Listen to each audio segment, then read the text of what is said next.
Silakan ditanyakan ke saya, ya. Boleh kita, karena nanti saya nggak mau membosankan nanti. Saya ingin hari ini kita bersenang-senang dengan serius. Paling nggak enak tuh kalau serius tapi kita main-main, ya kan? Mari kita hari ini kita main-main dengan serius daripada kita serius tapi kita cuma main-main aja. Jangan, ya kan? Saya harap ada pertanyaan dulu di awal sehingga saya nanti bisa skip materi ya, karena khawatir nanti materi membosankan. Iki dibolan baleni sampai wis melontok, sampai melontoknya lali, ya kan? Biasanya udah lupa. Ya toh? Monggo, baik, silakan. Jika ada yang ingin disampaikan tentang, oh ya menurut saya Bu, PTK itu begini, kesulitannya apa? Silahkan. Jadi nanti saya bisa skip materi-materi yang sudah yang bisa saya sampaikan, mungkin nanti bisa minta ke panitia untuk minta share kalau memang Anda memerlukan materi bagaimana menyusun PTK. Karena menyusun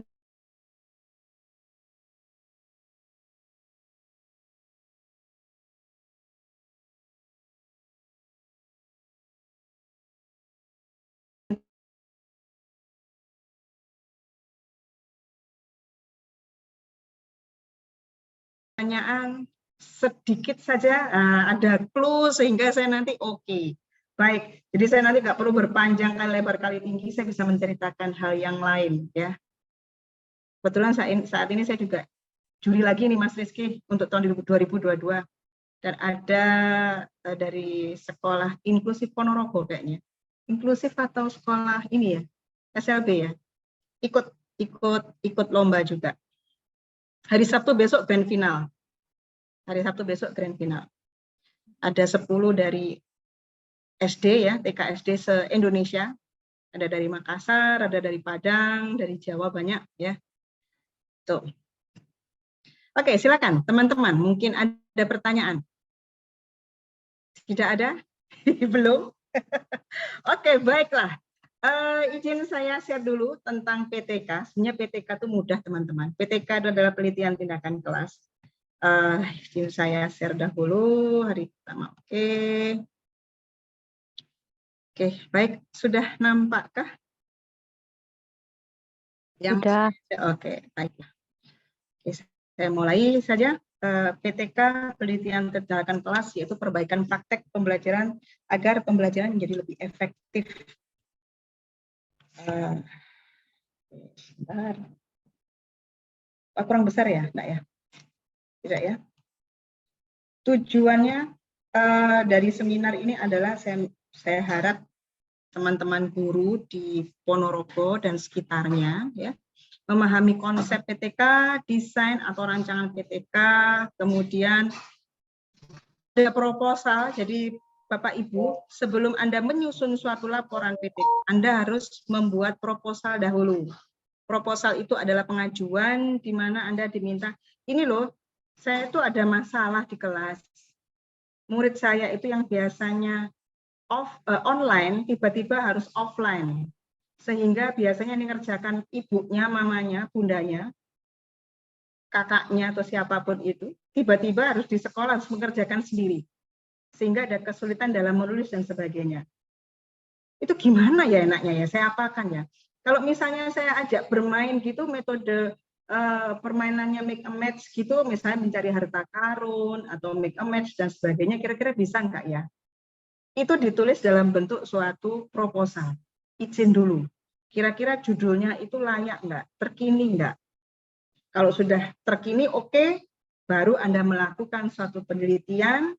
Setelah diteliti, baru Anda laporkan dengan menggunakan istilahnya laporan penelitian tindakan kelas. Jadi PTK itu adalah laporan penelitian tindakan kelas. Nah, yang susah tuh nulisnya, teman-teman guru ya. Karena mengapa? Penulisannya harus menggunakan bahasa yang baku. Beda dengan yang kemarin ada yang bertanya, Bu, apa bedanya dengan best practice? Kalau best practice itu bahasa yang digunakan ketika melaporkan itu dengan bisa menggunakan bahasa yang populer, ya, tidak kaku dan baku. Sedangkan PTK Anda harus menulisnya sesuai dengan tahap azas. Harus mengikuti pedoman umum ejaan bahasa Indonesia. Dulu istilahnya EYD, sekarang namanya PUEB, Pedoman Umum Ejaan Bahasa Indonesia. Jadi skenario kita hari ini mengidentifikasi konsep awal tentang PTK. Sebetulnya nanti ada persamaan persepsi, monggo teman-teman guru jika ada yang ingin ditanyakan, kemudian kita akan mereview sakjane PTK ki ya apa sih boleh, gawene ya apa. Ingat ya, jangan mencari masalah. PTK ini adalah menyelesaikan permasalahan Anda di kelas yang ada hubungannya dengan pembelajaran. Jadi PTK itu adalah laporan penelitian. Saya skip aja beberapa, ini Anda sudah paham.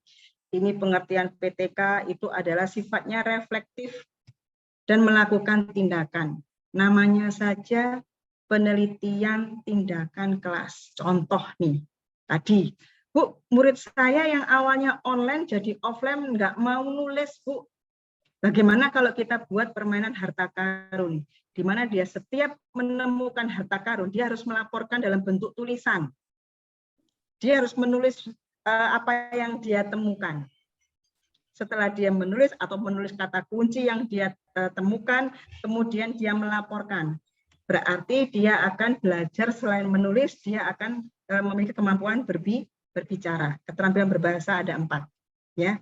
Apakah hanya bahasa saja, Bu? Kalau misalnya saya mix pakai tema, boleh nggak? Seperti saat ini menggunakan kurikulum yang terbaru, kurikulum Merdeka. Istilahnya sudah menggunakan nama modul ya. Bagaimana ini nanti, Bu? Boleh, silahkan. Mau menggunakan tema apa?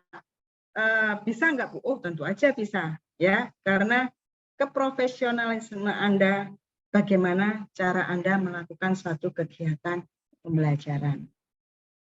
Manfaatnya ada inovasi pembelajaran, ada pengembangan kurikulum, ada peningkatan profesionalisme guru. Oke, gane Bu ya, PTK karo penelitian liyane iki bedane apa to ya? Ya kan? PTK penelitian yang dilakukan di dalam kelas. Bisa kuantitatif, bisa kualitatif. Saya katakan kualitatif itu bentuknya observasi, kemudian di scoring. Nah, scoring ini, nilai ini masuk dalam penelitian kuantitatif. Ya, ada 8 dimensi yang membedakan PTK dengan lainnya. Ya, kalau PTK itu berdasarkan masalah. Jadi Bapak Ibu kalau ada masalah catat masalah yang ngopo, tulis semuanya. Dari semua permasalahan, pilih masalah yang harus segera Anda selesaikan. Memang tidak semua masalah harus bisa selesai. Beberapa mungkin masih bisa diatasi. Nah, kemudian setelah tahu, kita harus tahu tujuannya. Kalau PTK tujuannya pasti praktis. Saat ini sekarang menyelesaikan masalah saat ini, anak kelas 3 di mana usia zaman endemi, di mana ketika dia masuk sekolah, ya dia dalam kondisi online, ditemani oleh orang tua di rumah, kemudian tiba-tiba harus di kelas, bersosialisasi dengan banyak anak, ya, yang mungkin karakternya berbeda, akan menimbulkan beberapa hal-hal yang lain. Kemudian dari dimensi peneliti, kalau PTK yang dilibatkan guru yang bersangkutan, ya. Kalaupun ada yang lain, yaitu teman sejawat, kepala sekolah, atau melibatkan pengawas. Beda kalau penelitian formal ya. Kalau penelitian formal kita akan melibatkan subjek-subjek yang lain. Untuk sampel PTK kasusnya spesifik anak kelas 3 saja di kelas Anda di SD tempat Anda mengajar. Teman-teman Ponorogo luas ya. Sisih Hilor karo sisih kidul ya, sisih Etan karo sisih kulon. Kondisi peserta didiknya berbeda. Demikian juga karakteristik peserta didiknya pun juga berbeda. Jadi mungkin bisa jadi kasus spesifiknya kelas 3 SD di Ponorogo sisih kidul dan peserta didik kelas 3 SD sisi lor ya, itu pasti berbeda. Ada memiliki berbeda. Memang mungkin ada sama ya. Tapi ada beberapa kasus spesifik dan saya pernah dengar, saya punya teman di Ponorogo, salah namanya Pak Budi. Beliau juga penggerak sekolah inklusif ya.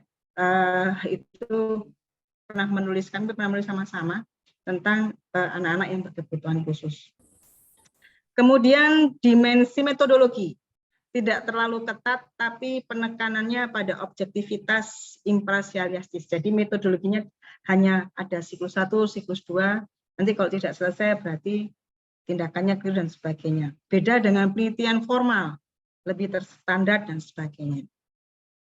Interpretasi temuan untuk memahami pelaksanaan melalui refleksi dan penyusunan teori oleh praktisi. Beda dengan penelitian. Demikian juga dengan hasilnya. Hasil PTK untuk perbaikan pembelajaran siswa atau menyelesaikan masalah pembelajaran. Sedangkan untuk penelitian formal, untuk pengetahuan, prosedur, dan materi yang teruji. Karakteristik. Yang disebut dengan karakteristik adalah ciri yang melekat. Apa ciri yang melekat pada PTK? Masalahnya di kelas.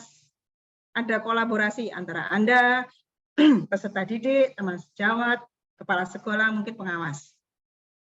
Kemudian penelitian ini dilakukan sebagai upaya perbaikan atau peningkatan hasil belajar.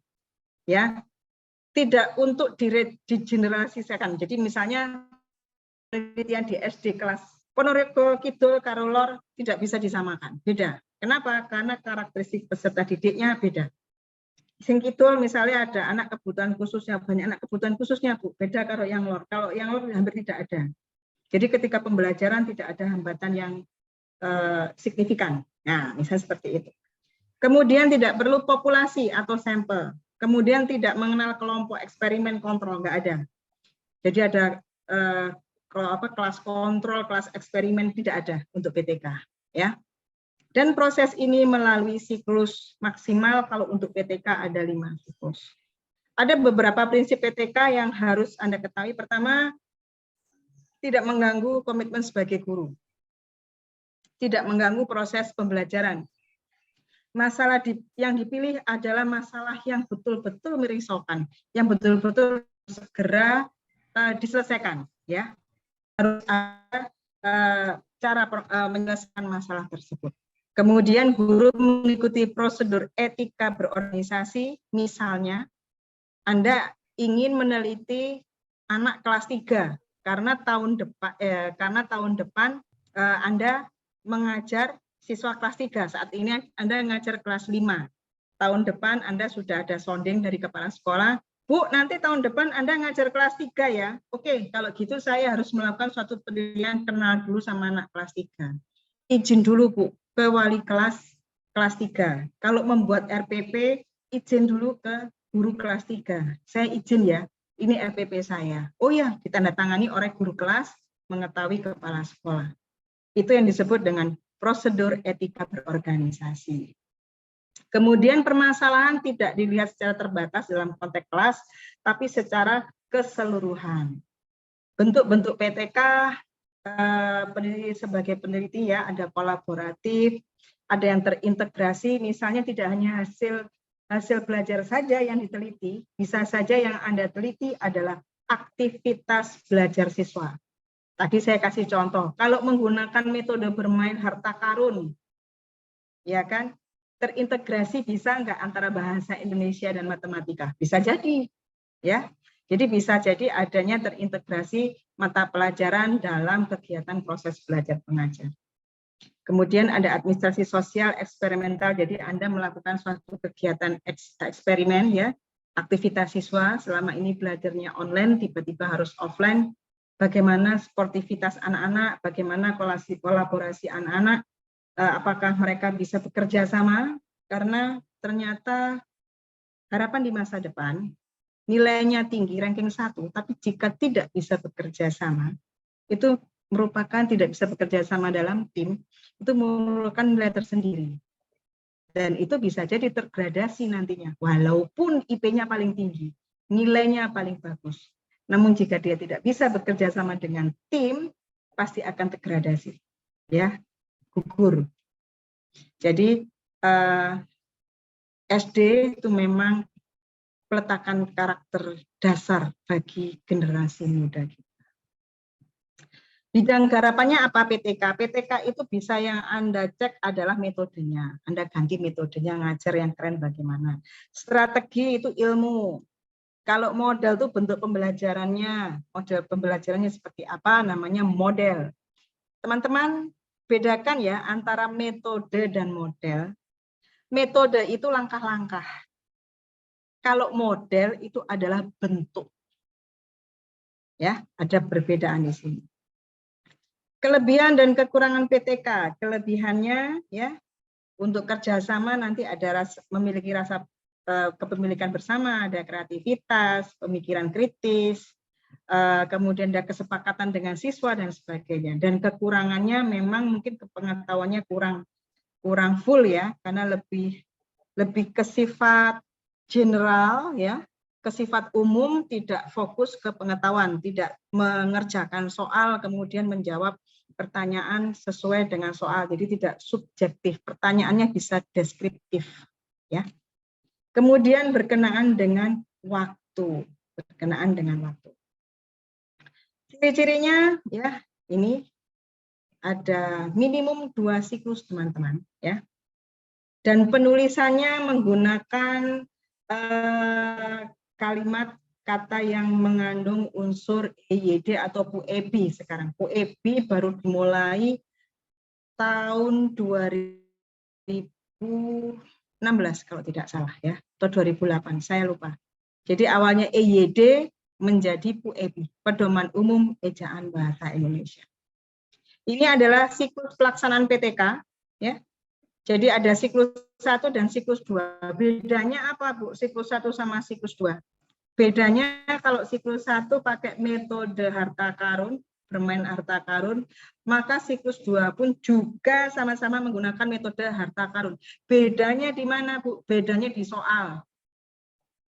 Soal yang ditulis, yang dikerjakan anak-anak pada siklus 1, ya, dengan soal yang ada di siklus 2, kudu bedo. Lek podo jenengi remedi. Ya kan?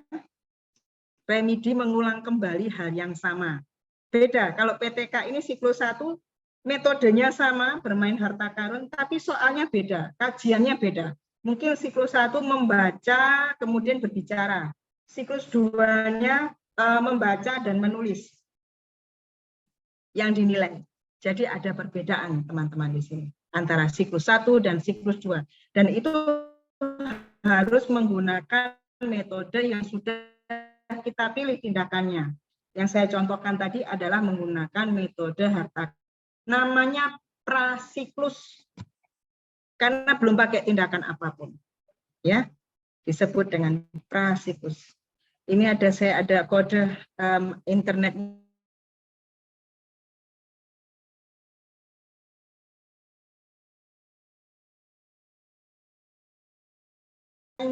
Tinggal begini saja.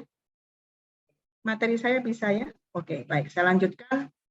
Ada berapa? Oke, ada Mbak Anissa. Oke, makasih Mbak Anissa atas responnya. Bisa Anda dengar dengan baik. Ada berapa siklus? Tergantung kepuasan peneliti. Disarankan tidak kurang dari 2 dan umumnya sampai 5 siklus. Jadi ketika sampai 5 siklus ternyata tidak ada peningkatan hasil belajar, nilainya di bawah KKM, stop. Berarti tindakan yang Anda pilih itu kurang tepat. Tidak sesuai dengan karakteristik peserta didik. Jangan dilanjutkan, dihentikan dulu ya. Kemudian tahap PTK. Tahap PTK ada 4 teman-teman. Yang pertama perencanaan ya. Kita membuat RPP, terus anak kelas berapa, karakteristiknya bagaimana. Ada yang berkebutuhan khusus enggak di kelas? Kebetulan saya concern ke anak-anak berkebutuhan khusus karena menurut saya mengajarkan anak yang nggak bisa apa-apa, terus mau pegang pensil, mau duduk dengan tenang selama 10 menit, 15 menit, itu luar biasa. Daripada ngajarin anak yang udah pinter, dibuat lebih pinter, itu biasa. Ya. Tapi kalau anak berkebutuhan khusus beda. Ya. Dia mau pegang pensil dengan baik, ya, pegang bolpen begini dengan baik, tidak begini pegangnya, dan sebagainya, mau duduk tenang selama 10 menit, itu luar biasa. Daripada dia bisa mengerjakan soal 10 sesuai dengan standarnya dan sebagainya, itu hal biasa. Kemudian yang kedua mengenai pelaksanaan tindakan. Untuk PTK ini mohon dilaksanakan sesuai dengan alokasi waktu yang ada di silabus. Ya, jangan menggunakan waktunya yang Anda gunakan itu nanti habis. Nanti peserta didiknya nggak fair ya, karena Anda nuruti penelitiannya tanpa memenuhi kebutuhan peserta didik. Kemudian di dalam PTK Anda bisa melakukan pengamatan yang dilakukan bersamaan dengan pelaksanaan tindakan. Pengamatan itu untuk mengamati satu, aktivitas peserta didik. Dua, mengamati guru ketika ngajar atau ketika mengimplementasikan menggunakan tindakan yang sudah dipilih. Kira-kira guru niki iso apa gak ya melaksanakan metode yang dia pilih menggunakan metode harta karun. Berarti guru kudu nyepake soal, ya kan? Menyiapkan di bawah pohon, dan hati-hati ketika Anda melakukan suatu kegiatan tersebut, perhatikan safety atau keamanan. Ojo sampai bodai kejedot, bendol, kok mulih-mulih bendol, parani wong tuane, ya toh. Yang kedua, kebeler. Nah, jangan sampai kebeler, kok getian, wah, nanti orang tuanya datang lagi, ya toh. Jangan sampai naik ke pohon anak-anaknya, kok dipangan semut angkrang, gatelan meneh, ya toh. Nah, kita harus perhatikan hal-hal yang detail seperti itu, agar anak-anak terjaga keselamatannya. Jadi ketika belajar itu jadi menyenangkan, ya. Karena paling enak main-main, ya kan? Saya yakin Anda pun yang sudah berusia masih sukanya main-main. Saya yakin yang serius tidak ada. Justru yang serius itu mungkin seriusnya main-main, ya.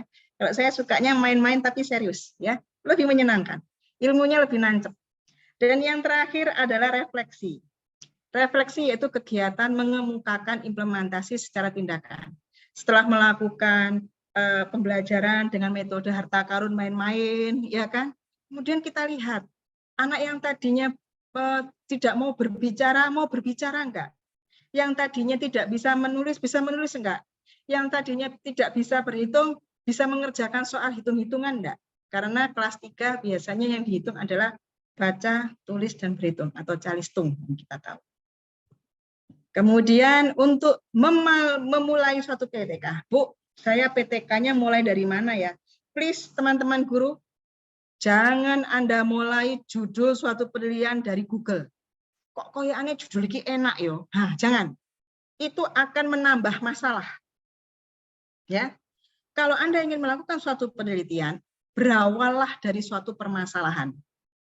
Kalau sesuatu diawali dengan masalah, itu akan menyelesaikan masalah.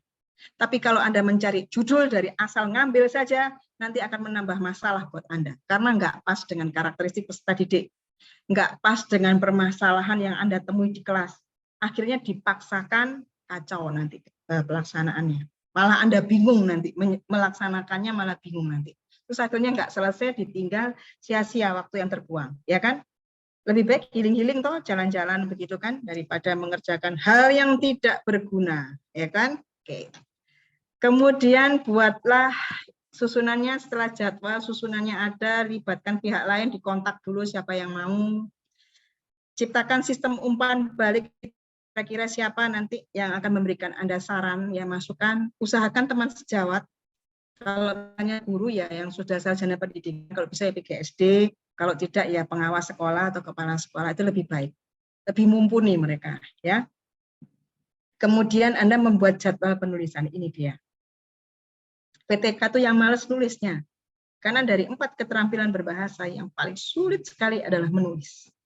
Menulis karya ilmiah sesuai dengan kata yang baku, dengan kata yang tepat atau diksi yang tepat, sehingga orang lain memahami apa yang akan kita laporkan. Tidak hanya Anda saja yang bisa memahami, tapi semua orang yang membaca bisa memahaminya.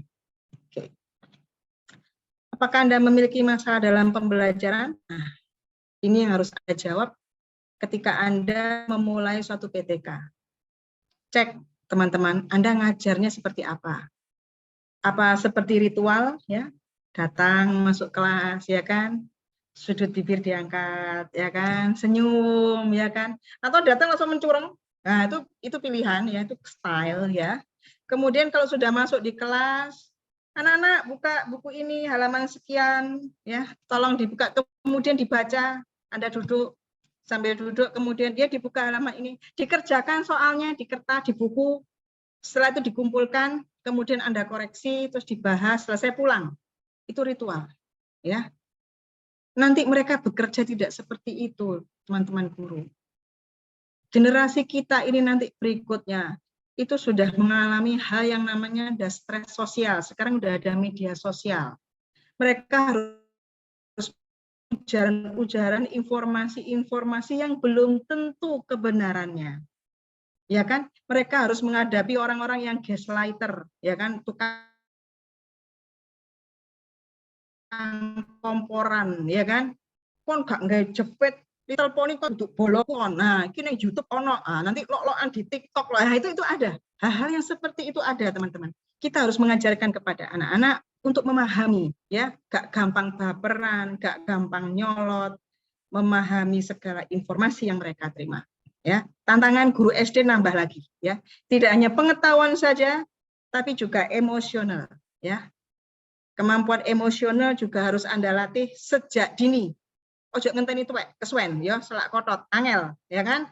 Jadi ketika kecil-kecil anak harus diajari bagaimana dia menyelesaikan suatu masalah. Sederhana saja. Oke, baik. Berikutnya kemudian prinsip perencanaan. Dalam merencanakan suatu penelitian ada istilahnya SMART, ya. Spesifik khusus anak kelas 3. Mau tema apa silakan. Masalahnya apa? Oh, masalahnya medianya enggak oke, ganti media. Nggone ning gunung desa ora eneng sinyal, Anda ngengkel pakai Android, ya kan? Wong sing duwe Android iki lho meng gurune tok, ya kan? Bisa digunakan. Terus kenapa? Pakailah yang dapat dilaksanakan atau manageable. Sesuatu yang realistik yang bisa anak-anak temui ketika dalam perjalanan menuju ke sekolah. Itu bisa Anda gunakan sebagai media. Mudah diterima nalar, omae gunung, Anda ceritakan laut, Anda ceritakan ikan pari. Ora iso, rumahnya daerah sawah, Anda ajarkan cara menanam garam. Mereka nggak paham. Kalau Anda ajari, oh dangir ngene cah, ya toh. Engko lek bar dangir terus carane ngarit ngene cah, hati-hati lek lah. Itu mudah diterima. Kenapa? Karena mereka melihat keseharian sehari-hari. Mereka bisa terjun langsung dan melihatnya langsung. Terdukung sumber daya, yaitu kemampuan Anda bagaimana menyampaikannya, kemudian ada batasan waktu. Dalam merencanakan PTK, kita menentukan beberapa fokus penelitian, ya. Memunculkan masalah, refleksi kinerja. Kinerja adalah hasil kerja atau prestasi, disebut dengan kinerja. Apapun itu, ya. Kinerja itu ada input, ada proses, ada output, ada feedback, ya, ada umpan balik. Itu disebut dengan kinerja. Kemudian mengidentifikasi masalah. Masalah yang akan diatasi. Masalah yang perlu segera diselesaikan. Keterak Bu, kelas saya Bu, ada anak kebutuhan khususnya 2. Slow learner. Slow learner itu, Dek, 1 tambah 1 berapa? Nya lama sekali, ya kan? Itu padahal sudah kelas 3, Bu. Harusnya kelas 3 sudah bisa baca. Aku udah diapake nih. Nah, ini Anda harus memiliki strategi yang tepat dalam menentukan suatu tindakan. Kemudian Anda analisis masalah itu penyebabnya apa. Oh, karena sekolah kami sekolah inklusif dan anak ini kebutuhan khusus, tapi sebetulnya siap didik dan siap latih, harusnya saya letakkan di sini. Kalau teman-temannya 10 soalnya, dia cukup 5. Kalau soal 5 dia tidak bisa, soal 5 dikasih kata kunci, sehingga dia cepat dalam mengerjakan soal. Itu menganalisis suatu masalah. Kemudian merumuskan masalah. Merumuskan masalah yang mau ditanyakan apa? Oh, hasil belajarnya Bu di bawah KKM. Teman-teman, jangan mencoba meneliti dalam PTK ini yaitu kedisiplinan. Ya. Kedisiplinan itu penelitiannya kualitatif, bukan PTK. PTK yang dapat dilakukan adalah peningkatan hasil belajar dengan melalui metode-metode sesuatu yang inovatif, yang terbaru, yang kekinian. Kalau kedisiplinan itu sebenarnya di SD tidak ada anak yang nakal, tidak ada. Tidak ada anak yang beling sakrape dewe, tidak ada, kecuali dia memiliki kebutuhan khusus, ya. Kenapa saya katakan demikian? Karena anak-anak tersebut, ya, di kelas ada 2 kemungkinan. Dia tidak paham apa yang Anda sampaikan, ya, atau dia sudah terlalu pinter dengan sudah ngerti, paham betul. Seperti saat ini mungkin tidak ada nyalakan kamera, kuat ini kabeh terus karo ndlosor itu bar mangan bakso kepedesen, ya kan. Tekluk-tekluk ngantuk, ya kan. Karena apa? Halah paling PTK ya ngono iku, ya apa carane gawe judul, gawe rumusan ya gitu kan. Hal yang seperti itu karena mereka bosan. Akhirnya apa? Melakukan kegiatan yang lain di kelas. Nah, kalau begini bisa ditutup semuanya, nggak ada yang tahu. Coba kalau kita berada dalam satu ruangan, terus pelajarannya sama, terus membosankan. Pasti Mas Rizky itu nanti gaya pesawat-pesawatan, gak kertas, mbok gulung-gulung cilik, mbok uncal noneng, ini Mbak Siti. Ya Mbak Siti ya? Mbok uncal-uncal no, ya toh? Main pesawat-pesawatan, gak ndelewosor gini, main-mainan begitu. Teman-teman tidak ada anak yang nakal, ya. Mereka itu sebetulnya lapar, ya. Lapar dengan kegiatan. Jadi ada dua hal. Dia gak ngerti belas apa yang disampaikan gurunya, atau dia sudah paham apa yang disampaikan gurunya. Contoh, ini contoh-contoh rumusan masalah ya. Rumusan masalah biasanya menggunakan kalimat tanya. Ini ada contohnya. Apakah media ular tangga pada pembelajaran tema lingkungan dapat meningkatkan hasil belajar matematika dan bahasa Indonesia? Ada dua. Nah, ya kan? Matematika dan bahasa Indonesia. Jadi nanti kesimpulannya pun ada dua. Meningkat nggak hasil belajar matematikanya? Meningkat nggak hasil belajar bahasa Indonesianya dengan media ular tangga, permainan ular tangga? Atau contoh berikutnya, apakah metode make a match dapat meningkatkan hasil belajar IPAS dan aktivitas peserta didik? Hasil belajar dan aktivitas. Anaknya yang awalnya make drosor-drosor, ya toh, kertas diuntel-untel, diuncal-uncal nih, ya toh, gak drosor ning meja dan sebagainya, ternyata tidak aktif, mau aktif dalam belajar, dalam proses belajar. Nah, ini merupakan contoh-contoh dari rumusan masalah. Setelah rumusan masalah, kita ke hipotesis. Hipotesis adalah kesimpulan sementara atau dugaan. Kira-kira lek gawe metode ular tangga, media ular tangga, arek tambah seneng. Iya ta. Nah, kita kan tinggal garuk-garuk iya ta. Anda nyobanya di anak kelas 1 SD ya belum dong, belum tahu. Tapi kalau ular tangga di kelas 3, kelas 4, itu mungkin asik. Kenapa? Karena anak kelas 3, kelas 4 itu transisi dari pembelajarannya pikirannya ke hal yang konkret ya, yang realistis, kemudian dia harus berpikir secara abstrak, angan-angan. Amuba, listrik gak usah dicekel. Tapi kok usah dihitung yo, ya apa cara ngitung ya? Itu disebut dengan abstrak. Kalau yang disebut realistik, oh ini HP, kotak bisa dipegang-pegang. Oh ini pensil, bolpen bisa dipegang-pegang. Nah ini namanya sesuatu yang konkret, yang nyata. Bedanya anak kelas 1, 2, 3 dengan 4, 5, 6 seperti itu. Kemudian kita analisis hipotesis, kemudian kita persiapan tindakan, baru kita melaksanakan tindakan dan observasi atau pengamatan. Teman-teman, ketika Anda melakukan pengamatan, kan ada instrumen, ada petunjuk. Anda jangan pernah membuat sendiri, nggih. Sudah ada instrumennya, teman-teman guru, ya. Anda tinggal mengambil saja, minta di kepala sekolah itu ada biasanya ya, observasi aktivitas pembelajaran siswa. Itu saja yang Anda gunakan untuk meneliti aktivitas peserta didik. Anda tidak perlu menggunakan hal yang lain. Oke, baik. Kemudian setelah itu ada analisis data, dihitung hasil belajarnya berapa, nilai rata-ratanya berapa, di bawah KKMK atau di atas KKM, ya. Kalau di atas berarti tindakan Anda berhasil, kalau di bawah atau pas mepet berarti perlu kajian ulang lagi, apakah tindakan Anda sudah sesuai.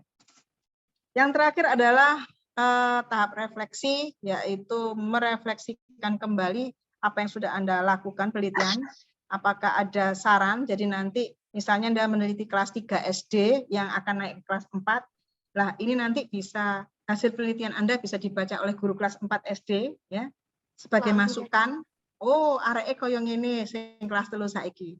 Berarti sok tahun ngarep bocahe koyo ngene kudu tak apakne yo. Ah itu sudah tahu Anda. Jadi ketika mengajar Anda itu sudah paham yang Anda hadapi itu siapa saja. Kemudian setelah ada kegiatan refleksi, itu kita akan lihat apakah anak semakin senang belajar atau semakin sedih menghindar, besoknya nggak masuk, ya kan. Kemudian gurunya itu semakin mengajarnya lebih gampang, praktis, nggak, aduh kesel aku. Terus besok mau berangkat alasan, aduh besok mulang meneh. Nah, itu tandanya apa yang Anda pilih, jalan yang Anda tempuh itu nggak sesuai, ya. Segera cari jalan alternatif. Tapi jangan alternatif tersesat ya, jangan. Anda harus segera mencari jalan keluar. Kemudian setelah itu nilai tes memuaskan baik secara individual maupun kelompok. Kemudian setelah itu Anda melakukan perencanaan tindak lanjut, silakan nanti bisa dibaca oleh guru kelas berikutnya, ya kan? Dijadikan sebagai masukan, melihat karakteristik anak. Oh, anak-anak kalau dia ajari secara bermain dengan alat media yang bisa digunakan sendiri, mereka lebih bersemangat daripada mengajar dengan menggunakan metode ceramah. Baik teman-teman, saya rasa gajahnya sudah keluar, ya kan? Kalau gajahnya sudah keluar, berarti harus saya akhiri dulu, ya kan? Apa yang saya sampaikan kepada Anda semua, dan saya berharap sungguh teman-teman guru di Ponorogo bersedia untuk menyampaikan permasalahan-permasalahan belajar yang Anda hadapi di sekolah. Sebenarnya teman-teman guru kami ya yang katanya praktisi di sekolah dan di kampus memahami kurikulum, itu kami itu bisa belajar teori-teori itu sesuai apa enggak itu dari jenengan, dari teman-teman guru. Betul. Karena perkembangan peserta didik saat ini itu luar biasa. Banyak sekali perubahan perilaku anak-anak. Dari masa pra-pandemi ya, sebelum pandemi, kemudian awal pandemi ya.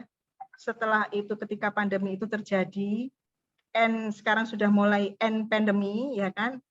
Setelah end pandemi pasti nanti ada pasca pandemi. Nah, ini sudah pasti ada perubahan perilaku atau perkembangan belajar peserta didik kita pasti mengalami perubahan perilaku di kelas. Nah, mungkin teman-teman guru mau bercerita kepada saya sangat senang sekali menceritakan Anda menceritakan pengalaman-pengalaman Anda jika ada permasalahan di kelas. Jangan bilang di sekolah ya. Sekolah masalahnya pasti di kantin, cuma banyak yang jualan Bu, ya kan? Tapi kalau permasalahan di kelas itu setiap hari Anda temui, ya kan? Ketemu murid sing, waduh, murid saya itu luar biasa, wah ya kan? Nah, itu saya tunggu. Saya senang sekali jika ada mendengar dari teman-teman guru menceritakan tentang siswa. Ya silakan. Ini ada Mbak Lilis Nur Arifin. Oke, apakah jenengan mau bercerita? Monggo. Pak, dengan Pak ini, Bu. Oh, Pak. Oh, sorry. Oke. Assalamualaikum warahmatullahi wabarakatuh. Selamat siang, Bu Kurniasari dan teman-teman yang lain dari SD seluruh Ponorogo. Tadi kan Bu Kurniasari mengatakan bahwa tidak ada anak yang nakal. Gitu. Tidak ada yang anak nakal, tapi di kelas saya, kebetulan kelas 3 juga, karena saya turunan dari SMP. Dulu saya mengajar di SMP, saat ini mengajar di sebuah SD, di salah satu SD Ponorogo. Itu kebetulan di kelas 3 itu ada dua anak yang menurut saya itu super sekali. Bagaimana tidak super? Yang satu ini belum bisa menulis dan belum bisa membaca.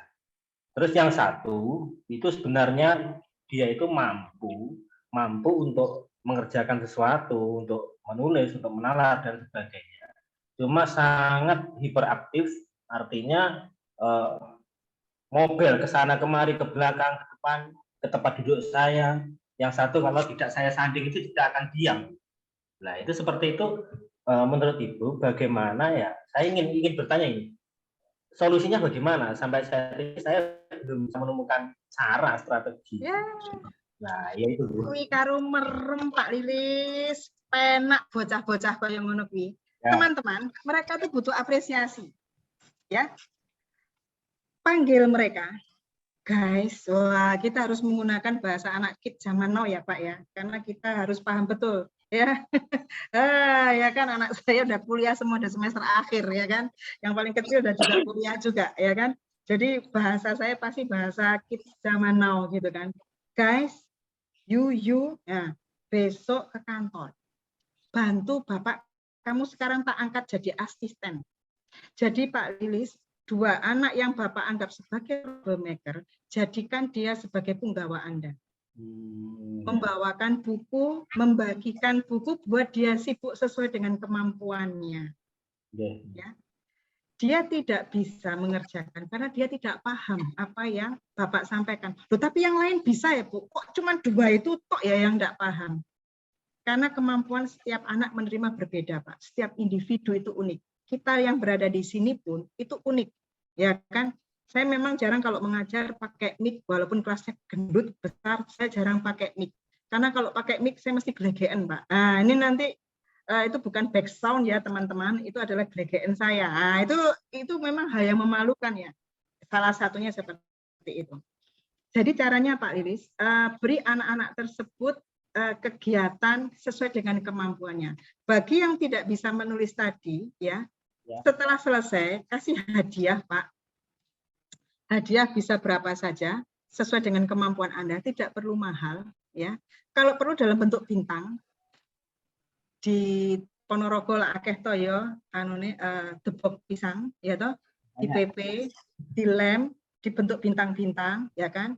Nanti dikasih kreketan yang sak meterin 6.000 loh Pak, yang kreketan kui, ya kan. Nah, setiap dia melakukan kebaikan, beri dia bintang. Kelas 3 loh ya Pak, masih kelas 3. Dia masih senang yang namanya dapat pahala. Dia masih takut yang namanya dosa. Dia pemikirannya seperti itu saja. Guys, bantu Bapak ya. Insya Allah nanti kalian akan mendapatkan pahala. Itu kita mengajarkan tentang keimanan. Percaya dengan Tuhan bahwa segala sesuatu kebaikan akan berbalik menjadi kebaikan juga. Begitu Pak Lis, itu mengenai sikap attitude ya. Untuk pengetahuannya Pak, kalau teman-teman yang lain soalnya 10, kasih dia soal 10 dengan kata kunci. Masih tidak bisa Bu, ya wes, soalnya 5, nggak usah kata kunci. Tetap tidak bisa Bu, oke. Soalnya 5, kasih kata kunci. Masih nggak bisa Bu, cek kembali. Berarti dia grade-nya harus turun. Walaupun dia kelas 3 SD, berarti pembelajarannya dia bukan kelas 3 SD. Siap. Jadi boleh Pak, lo memangnya boleh Bu ngajar soalnya beda. Berarti kan nanti nggak equal dan balance Bu. Ya memang tidak equal, karena kemampuannya dia di bawah rata-rata. Setiap anak memiliki kemampuan yang berbeda. Dan belum tentu loh, dia mungkin membaca menulis tidak bisa, tapi di bidang soft skill, pelayon, resik-resik, noto buku, ya kan, ngatur kelas. Guys, kelasnya ditoto, teman-temanmu diatur, kamu ngatur sebelah sana, yang satu ngatur sebelah sana. Buat mejanya melingkar, yuk kamu yang ngatur, jangan ada suara, kamu yang komando, kalian yang komando, jangan jenengan. Bapak Ibu, jenengan semua itu adalah manajer kelasnya. Ya. Guru kelas itu adalah manajer. Tingkatan Anda itu manajer. Anda itu tinggal mempunyai rencana, ya, kemudian menyampaikan kepada anak buah, yaitu Anda bisa mengangkat beberapa peserta didik yang Anda anggap potensi, ya. Mungkin yang Anda anggap potensi itu anak yang nakal itu berpotensi, who knows, siapa tahu, ya kan? Kemudian buat kelas Anda itu ceria, meriah, dan sebagainya. Main-mainlah dengan serius seperti yang saya sampaikan di awal. Jangan serius tapi main-main. Melelahkan. Ya kan? Melelahkan sekali. Jadi ketika Anda berangkat pagi, cek diri Anda sendiri. Kalau ketika Anda berangkat bekerja, mengajar, itu pengen berangkat ke sekolah, tandanya menyenangkan. Tapi aduh, itu berarti Anda salah, Pak. Menjalani profesi sebagai guru itu salah caranya. Ya kan? Mengajarlah dengan hati. Pak, Bu, jika Anda mencari menjadi guru adalah salah satunya hanya bisnis, ya, money oriented, Anda salah jadi guru. Ya, guru itu tidak bisa kita jadikan sebagai bisnis yang orientasinya uang. Tidak bisa. Guru adalah menyampaikan amalan di mana insya Allah nanti amalannya jadi amal jariah, amal turun-temurun. Contoh sepele, Pak Lilis tadi ngajarkan ke anak-anak itu menata buku yang baik, mengatur meja yang tepat, membuat. Nanti dia Pak di rumah pun juga akan demikian Pak. Sampai rumah dia akan dicontoh oleh adiknya, oh lek noto buku ini, lek lempit koyok ini. Oh kalau mengabsen seperti ini. Nanti akan dia contoh dan akan dicontoh oleh adiknya. Adiknya dicontoh lagi sama temannya dan sebagainya. Itu sudah menjadi bagian amal jariah. Tapi teman-teman, kalau Anda mengajarkannya keliru dalam berperilaku, contoh duduk di meja. Terus kalau ngajar, saya kasih contoh ya, izin ya. Saya memang kalau ngajar totalitas, maksudnya kan dua izin ya. Jadi saya selalu memotong urat malu kalau mengajar. delosor begini. Nah, please teman-teman, ketika peserta didik Anda mengerjakan soal, melaksanakan tugasnya, jangan pernah mendelosor begini, walaupun lelah, ya. Hanya 2 jam saja kok Anda duduk di kelas itu, ya kan? Tegakkan badan Anda, senyumlah terus, ya. Senyum itu tidak perlu pulaan, ya toh, tidak ada ruginya, ya kan? Tuhan memberikan kita bibir dan senyum yang manis itu memang untuk diumbar, ya kan? Tujuannya apa? Supaya peserta didik kita senang belajar, supaya mereka semangat belajar. Pak Lilis, jadikan mereka ini ya Pak ya, asisten Anda pribadi ya Pak ya, kasih job. Ya pernah sekali seperti itu, pernah Bu. Cuma apa ya? Ketika saya sudah menerapkan hal seperti itu, kadang mungkin dari saya sendiri kurang apa ya? Kurang kreativitas saya kurang nambah lagi. Mungkin mereka yang berdua tadi mungkin agak bosan lagi. Kalau tadi pagi itu yang saat itu saya taruh di samping saya. Jadi satu meja dengan saya kursinya saya bawa ke depan. Saya bisa mengatasi yang lain. Tidak seperti itu gitu. Betul sekali. Satu kelas ada berapa Pak Lilis? 22. 22. Ada 2 anak. Oh oke lah. Saya rasa udah ideal cukup. Tidak terlalu berat Pak. Ya. Terima kasih. Ya itu benar yang Bapak lakukan. Dikasih meja khusus dan sampaikan ke teman-teman di depan kelas. Jadi dia tidak di depan itu tidak di punishment ya. Bukan dihukum, tidak. Anak-anak, ini teman kalian jadi asisten saya hari ini. Tolong dihargai ya. Dia ada di depan untuk membantu saya. Membantu Pak Guru di sini. Jadi dia mendengarkan apa yang Anda sampaikan. Itu membangun rasa percaya diri Anda. Membangun rasa percaya diri si anak, Pak. Walaupun dia tidak mampu menulis, jelek dan sebagainya, tapi dia asisten Anda. Itu Pak nanti sampai sekolah, sampai rumah, cerita Pak nih Bapak Ibu aku mau kono nggone ngarep mah karo Pak Guru. Kok dihukum tak? Gak yo, aku jadi asisten yo, CJ yo. Itu pasti begitu. Iya kan? Padahal sebetulnya Anda memudahkan Anda untuk mengontrol. Itu loh, membantu meningkatkan kepercayaan diri anak. Pak Lilis. Yang satu itu sesekali itu pernah sama teman guru yang putri itu sampai dimandiin di sekolah karena berangkat sekolah itu tidak mandi terus ya pakainya lusuh seperti itu. Akhirnya kemarin saya suruh potong rambut juga sudah mengefek, sudah mau dia. Akhirnya tadi pagi yang satu sudah tampil ganteng gitu. Ya, ya Pak. Betul sekali. Siapkan sikat gigi, gelasnya yang plastik sama sabun di sekolah sama anduknya Pak. Tidak apa-apa. Itu loh Anda nggak habis 50.000 Pak. Itu nanti akan seumur hidup. Buat dia itu dia akan terkenang seumur hidup itu Pak. Anak-anak yang seperti itu. Apa yang Anda lakukan benar Pak, dan tetap sabar ya Pak ya. Memang tidak mudah, butuh proses ya. Proses untuk dengan anak-anak yang memiliki kebutuhan khusus seperti itu. Terus teman-teman, kalau ada muridnya yang terlambat, jangan dibully ya di kelas. Jadi ketika dia datang terlambat, halo, aduh kita lo nggak mulai kalau kamu nggak datang.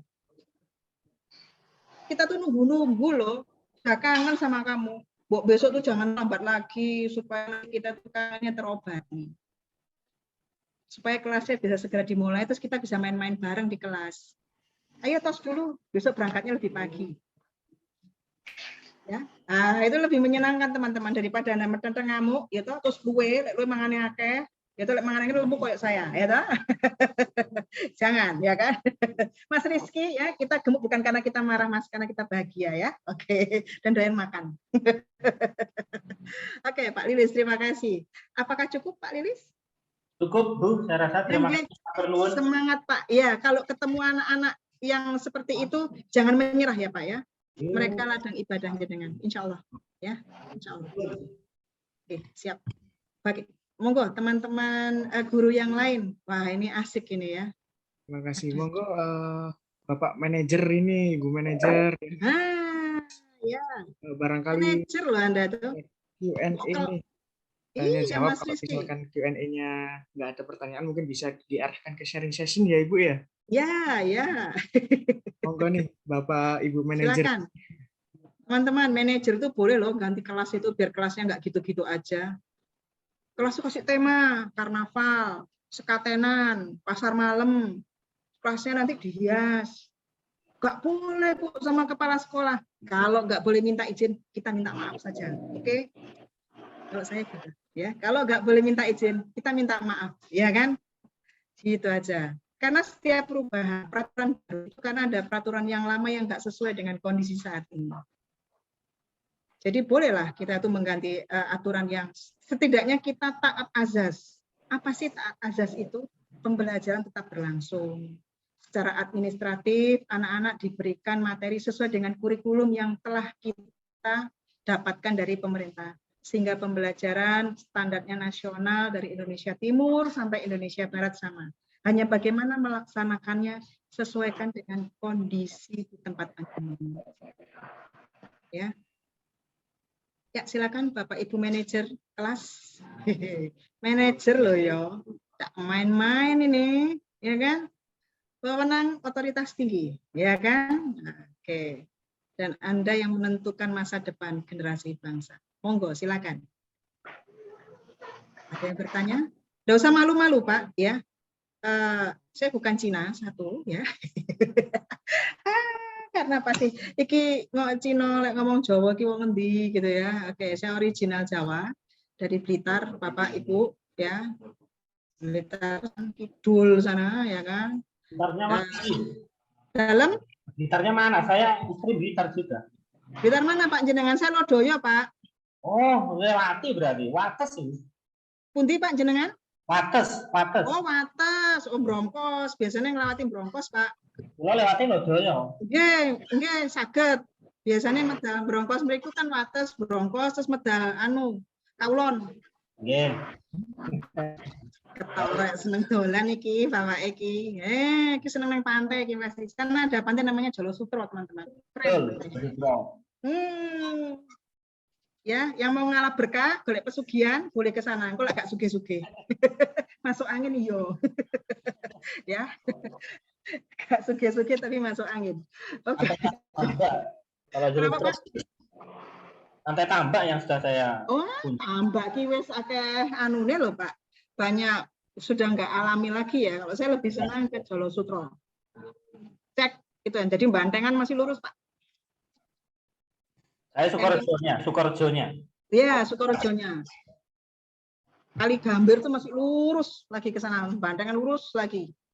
Nah, itu ada namanya Pantai Jolo Sutro di sana. Keren. Ya, yang hobi-hobi jalan-jalan ya akhirnya. Mas Rizky boleh nanti? Diagendakan Mas, sik enom ya toh engko lek wis tuwa Mas ora iso kolesterol mbek allopurinol harus diminum ya. Target saya usia 50 tanpa allopurinol, tanpa simvastatin ya. Nah, itu target saya. Tidak mengkonsumsi obat-obat demikian ya. Semoga sampai 55 pun tidak ya. Amin, amin, amin. Awakmu cekot-cekot sikile ya. Aku wis asam urat di sana. Oke, kita kok ngobrolin masalah obat kita ya malam ya. Oke, teman-teman silakan jika ada pertanyaan. Ibu, Pak manajer nih, monggo. Barangkali nanti di sini kita adakan untuk Q&A pertanyaan terbaik atau sharing session yang terbaik dan menarik. Nanti gitu, diberikan door prize. Oke, siap. Ya, silakan. Gitu, monggo yuk, Bapak Ibu. Silakan, Bapak Ibu. Masih seminar Pak. Bentar ya. Ya, silakan.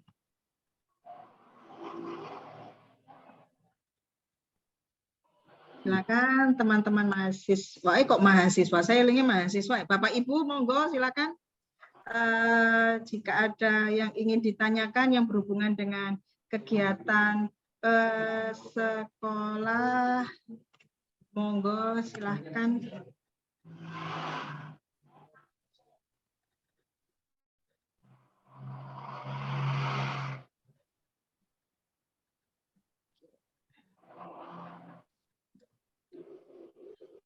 Tidak ada Mbak Sumiati, Mbak Indah, Bu Rahayu, Pak yang dari SDN Bandar Alim, monggo menawi badhe takut. Derekaken, saya siap menanti Anda. Kalau bisa saya jawab Pak. Kalau saya tidak bisa jawab, nanti akan saya carikan jawabannya, ya. Selama itu ilmu katon, ilmu yang nampak, insya Allah saged. Ilmu klenik, ampun nggih Pak. Saya kalau ilmu klinik nggak sanggup ini. Oke, saya serahkan lagi ke Mas Rizky. Ini kayak nampaknya teman-teman bingung nih mau tanya apa gitu. Ya. Oke. Jadi ini Iya. nggak ada yang sharing session lagi nih. Iya nih.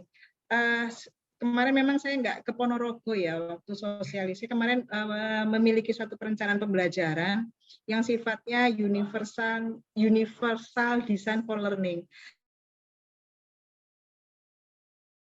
Jadi ini sebenarnya cocok dengan kasus yang ada di kelas lain pun saya rasa di Ponorogo banyak ya.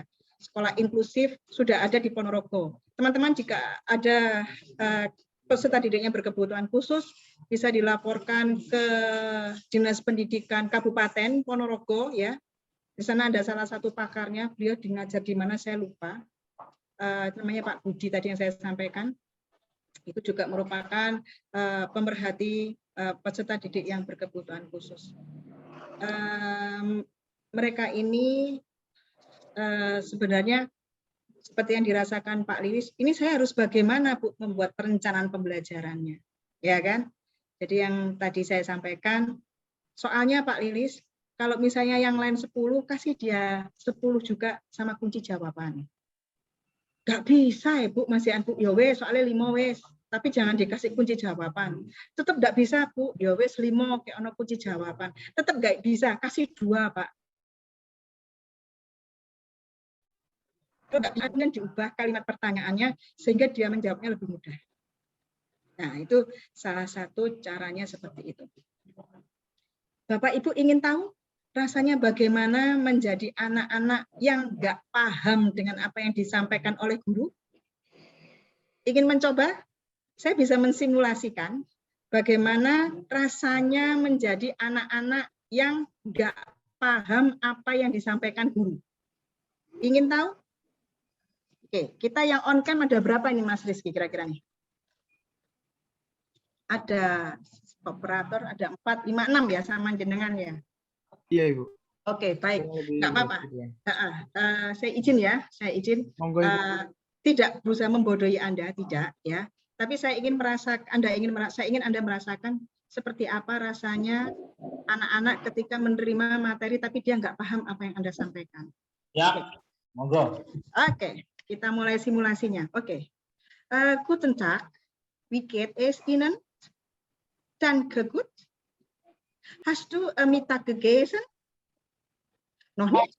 Oh, Ibu. Ya. Apa itu bahasa Jerman? Oke, Bu Rahayu, weißt du nicht, was habe ich gesagt? Ja. Apa Bu? Weißt du nicht, was habe ich gesagt? Masih loading, sudah lupa karena pelajaran SMA. So, ya, so lange hast du Deutsch gelernt, ya. Oke. Tapi kalau saya menyampaikannya begini, Guten Tag, selamat siang teman-teman guru. Wie geht es Ihnen? Bagaimana kabar Anda? Danke, gut, baik. Ya, ya. Oke. Hast du Mittag gegessen? Apakah Anda sudah makan siang hari ini? Noch nicht? Belum? Ich bin auch. Saya juga. Kalau setiap hari saya sampaikan seperti itu, ada kata kalimat penyertanya, kira-kira jadi paham nggak daripada saya tiba-tiba ngomong, Guten Tag. Paham sih Bu, lebih bisa langsung diterima gitu. Iya, itu yang dirasakan anak-anak kita, teman-teman guru. Ya, jadi ketika dia, itu loh Bu pakai bahasa Indonesia Bu, yang lain itu loh Bu tahu. Dari sekian 5 orang ini hanya Bu Rahayu yang tahu, Mbak Rahayu yang tahu, karena dulu waktu SMA pernah dapat. Mungkin yang diingat cuma 1, 2, 3, 4, 5, 6, 7, 8, 9, 10, ya kan? Ya enggak? Ya kan? Yang lain-lain sudah lupa saya Bu, ya kan? Pernah dengar tapi sudah lupa. Ya. Baik, jadi teman-teman seperti itu rasanya ketika peserta didik kita tidak memahami apa yang kita sampaikan. Oke, sampai sini saya rasa simulasi pendek ini saya bisa mengena ke Anda ya, sehingga Anda tahu bagaimana perasaan anak-anak ketika dia belas nggak dong dengan apa yang Anda sampaikan. Jadi gunakanlah perspektif yang anak-anak pahami, ya kan? Mungkin ada satu dua yang butuh perspektif beda, ya kan, dengan anak-anak pada umumnya. Jadi Anda harus langsung memilih inovasi, langsung putar jalan alternatif haluan sehingga anak-anak yang belum terlayani bisa melayani dengan baik dalam pembelajarannya. Oke, Mas Rizky, saya kembalikan lagi ke Anda. Silakan. Ya, terima kasih, Ibu. Gimana ini, Bapak Ibu manajer, Bapak Ibu guru dari Kabupaten Ponorogo, apakah sudah cukup webinar kita dan sharing session kita hari ini? Apabila sudah cukup, bisa raise hand atau bisa kirim emot atau kirim di chat box. Sudah Kak, sudah Kak. Atau masih ada pertanyaan lagi nih? Bagaimana? Ya, silakan. Mumpung saya lagi lapar-laparnya, ya kan? Saya termasuk sobat ngelih ya. Wedi luwe, wani gelut, ya kan? Ya. Ya, elah, jam segini diajak ngomong serius, tekluk nanti Anda, ya kan? Yang nggak ikut biarin aja, ya kan? Alhamdulillah jumpa ya. Oke, mungkin kita rasa sudah cukup ya, Ibu Kurniasari. Terima Ya. kasih. Baik, baik. Ya, bentar Pak. Lagi datang. Sebentar. Ini bentar lagi 15 menit lagi selesai. Ya. Mengikuti webinar pada siang hari ini. Semoga ilmu yang kita dapatkan manfaat, berkah, dan menjadi kita semua pada hari ini. Terima kasih atas waktunya. Saya ucapan atau tindakan. Sekian. Wassalamualaikum warahmatullahi wabarakatuh. Salam sejahtera. Ya. Terima kasih teman-teman. Saya nyapa dulu juga untuk pamit dulu di hadapan Anda. Sampai jumpa lagi. Kalau jumpa saya dimanapun, sapalah, ya kan? Insya Allah nanti kita bisa jumpa lagi dalam waktu yang lain juga. Saya akhiri dulu. Wassalamualaikum warahmatullahi wabarakatuh. Sehat selalu dan tetaplah mengajar dengan hati. Terima kasih, Bu Kurniasari. Terima kasih.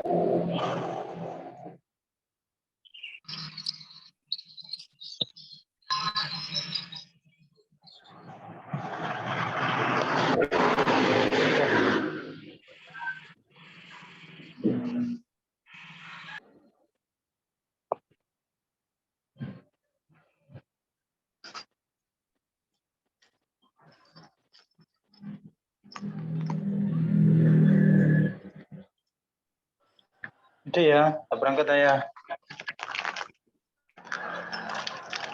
Om berangkatnya sambil ada, sambil apa berangkatnya? Sambil apa? Berangkatnya sambil apa? Ini tak berangkat ya.